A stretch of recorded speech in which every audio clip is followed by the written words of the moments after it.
Linux, ici Roby. Une nouvelle petite vidéo pour voilà, continuer avec le scalping sur les B1 de Bollinger en H2. Voilà, j'ai changé quelques petites choses, donc j'évolue, hein, je vous tiens au courant à chaque fois, j'ai pas la vérité absolue, sinon ça serait pas drôle.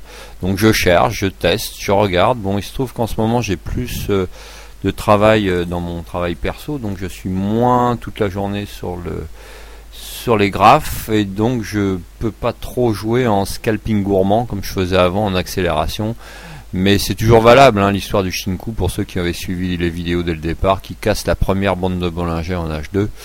Voilà, c'est toujours valable sur le Forex, hein, sur le Forex.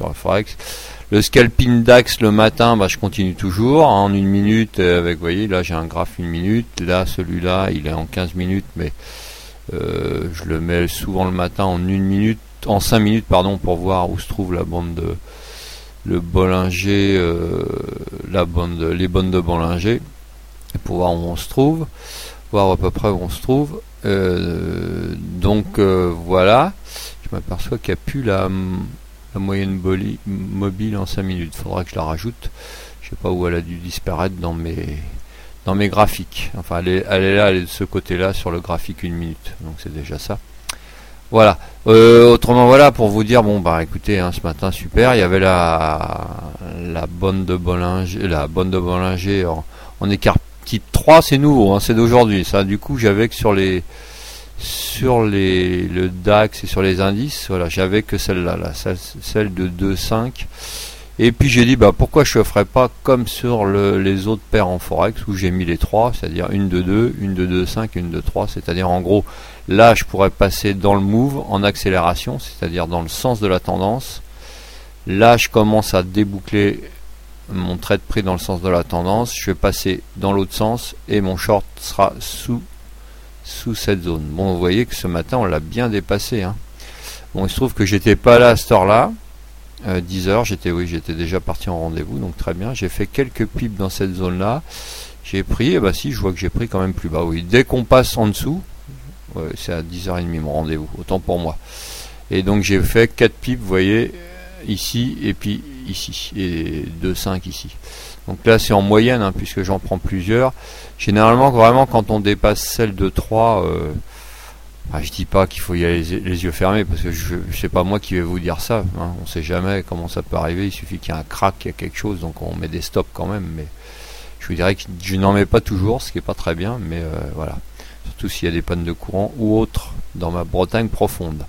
Donc voilà, donc ne faites ce que je dis, ne faites pas ce que je fais, comme on dit toujours. Donc voilà, donc j'ai débouclé, vous voyez, à 28, un peu tôt, j'ai débouclé là sur cette bande de Bollinger en 2,5.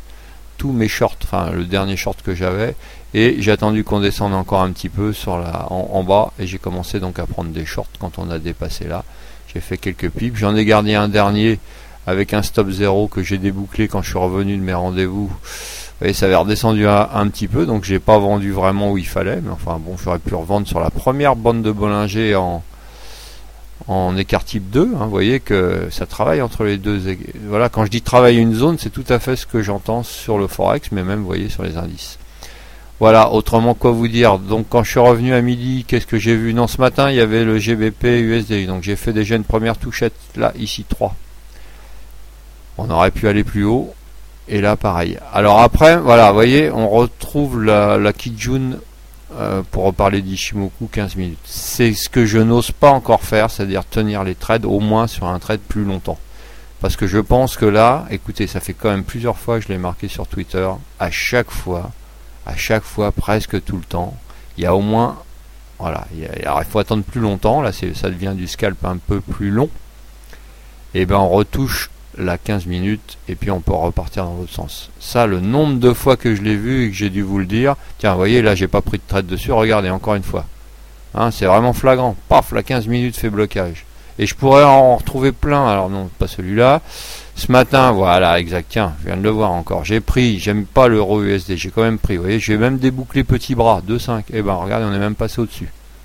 Et il y en a des tonnes et des tonnes. Voilà, le GBP USD, bon bref, donc vous voyez, c'est assez dingue. J'ai pris voilà, qu'est-ce que j'ai pris aussi, NZD, JPI, que je ne connaissais pas.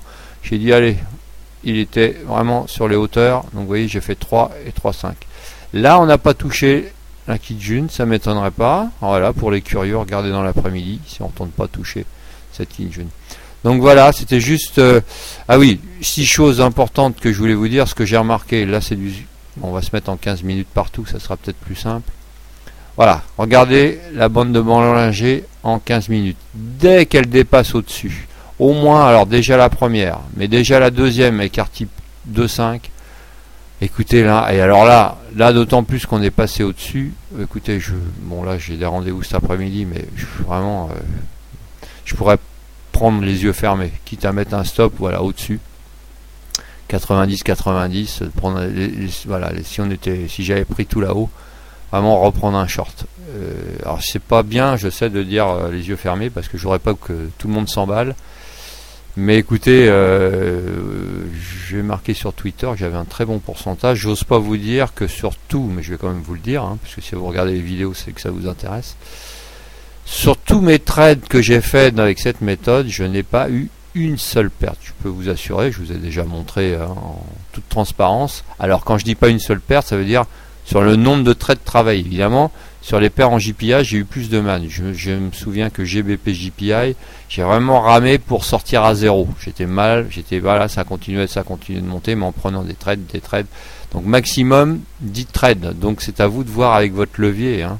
Prenez des petits leviers surtout, faites attention, on est en contre-tendance, encore une fois, c'est du scalping, on est en contre-tendance. Vous voyez là, on va continuer de monter. Donc là, vous voyez, il est 1h, 13h, et ben là, toutes les bandes de Bollinger se sont alignées. Donc quand vous arrivez en plus un quart d'heure avant la période de 2 heures où les bandes vont bouger, évitez de trader, attendez que ça se remette en place. Donc vous voyez, là on pourrait reprendre un trade, la bande de Bollinger 15 minutes veut passer au-dessus. D'ailleurs, écoutez, je vais peut-être le prendre après la vidéo, puisque voilà, ça monte. Non, ça serait pas raisonnable, j'ai des rendez-vous cet après-midi, donc vous voyez, il faut aussi essayer d'être raisonnable. Donc voilà, donc à vous de voir, hein, essayez de trader. Moi j'ai fait ce système pour en plus les gens, si vous voulez, qui travaillent toute la journée à l'extérieur, qui n'ont pas le temps de rester, ou alors on passe en swing et on prend un plan avec des stops conséquents de 100 pips, avec des tout petits leviers, avec des objectifs de gain de 1000 pips. Mais j'ai l'impression qu'en ce moment c'est un petit peu difficile avec les marchés qui sont très volatiles. Donc cette technique marche pour le moment, ça ne veut pas dire que ça va marcher tout le temps. Voilà mon point de vue d'aujourd'hui. Donc écoutez, cherchez, encore une fois, quand c'est bien plat comme ça, c'est encore plus efficace, hein, que quand elles sont ouvertes, évidemment, vous vous doutez bien, puisque ouverte, ça suit le sens de la tendance. Quand c'est plat, ça veut dire que voilà, on est vraiment dans un range. Voilà. Hop, cet après-midi, les paires, des statistiques à 16h, je crois, importantes pour le CAD et pour l'USD. Donc j'essaierai d'être devant à 16h et puis on verra ce qu'on peut faire. Bon, sur ces bonnes paroles, voilà, si vous avez des infos, vous, sur votre façon de faire et tout, n'hésitez pas, au contraire, hein, sur Twitter, vous me suivez. Maintenant, je ne cache pas que je ne vais plus, ou presque plus sur le forum DailyFX. Je trouve que, bon, ça a bien un peu perdu de sa vigueur, c'est un petit peu dommage, mais enfin, bon, une page se tourne, en plus, un petit coucou à Nicolas Chéron, car moi, j'ai commencé il y a très longtemps avec lui sur le forum, donc voilà, c'est juste une petite dédicace. Comme j'étais en bon terme aussi avec Nadia Comporé, et mes longues vies à Adriane et à Vincent qui font du bon boulot également. Salut à tous et puis à bientôt.